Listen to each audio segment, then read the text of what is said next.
Well, there's nothing like a whole bunch of exposition to really stick the landing during a finale.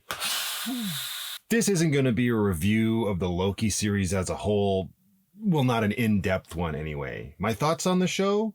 It was really good and was probably going to end up being my favorite out of the 3 Disney shows that we've gotten so far.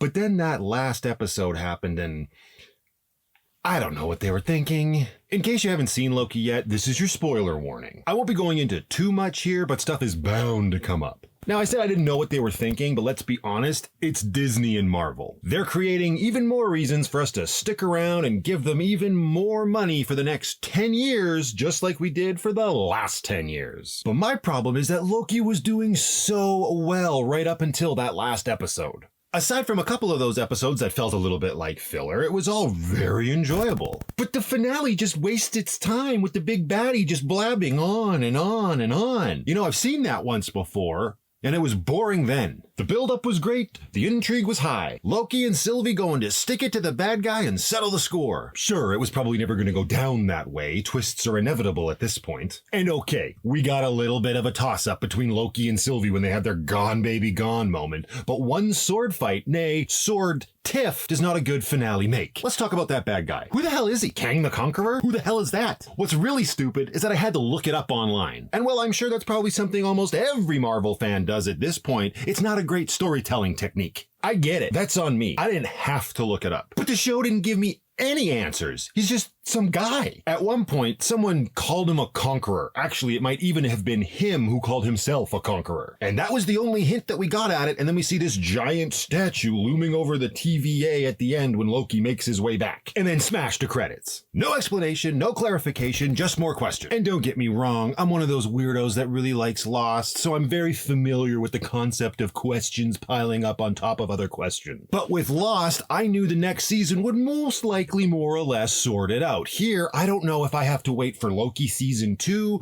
or if I have to pay money to see like Doctor Strange to get the answers that I'm looking for. That's not nice. And okay, so I don't know who Kang the Conqueror is. If that's even who this guy is, since we actually did get zero clarification. So maybe this show was just meant for comic book fans? But I doubt that. So the mystery surrounding him is frustrating far more than it is intriguing. And okay, I'll be fair. Maybe there were some people who didn't know who Thor was. So then when that scene at the end of Iron Man 2 happens with his hammer in the desert, that meant nothing to them. The difference is that was a post-credit scene and the story of Iron Man 2 had already wrapped itself up. Here, the non-committal ending just feels cheap. The villain aside, the rest of the episode had a bunch of stuff that didn't go anywhere either, all in the hopes of setting up more nonsense to just shovel our way. The one TVA agent takes another agent back to 2018 to show him that their leader is just a variant, and Owen Wilson's Mobius gets to have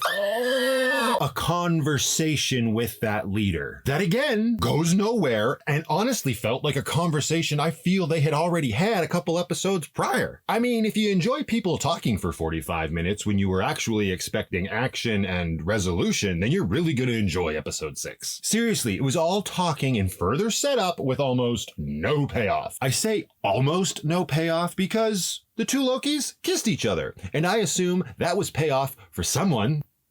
Looking at the 2 shows that came before it, WandaVision and Captain Falcon and the Bucky Wolf, my issues aside, both those shows wrapped up their respective stories and then hinted at to what was to come next. You know, traditional storytelling. Loki just ended in a way that made it feel like an episode 7 was coming next week, which it isn't. As good as the rest of the show was, if I was asked now if I could recommend Loki, I would honestly have to tell that person, just wait until a few more seasons and probably a few more movies are out so you can get the whole story. Because ultimately, right now, all we have is a huge disappointment. And that really sucks because I was actually having a great time with this show. So what did you guys think about the Loki finale? Let me know in the comments below, and I'll see you all in the next one.